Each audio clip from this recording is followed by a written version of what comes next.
Hello, in front of me I've got LOFREE Flow. In this video we'll check if this keyboard has multiple connection feature.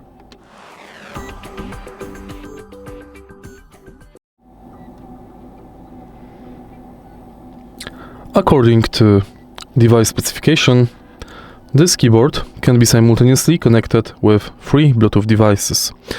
To enable Bluetooth connection, first enable wireless mode, and now press and hold FN button and buttons from 1 to 3 to select connection mode between device 1, 2 and 3.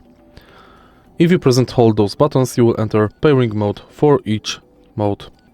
If you find this video helpful, please leave like, comment and subscribe.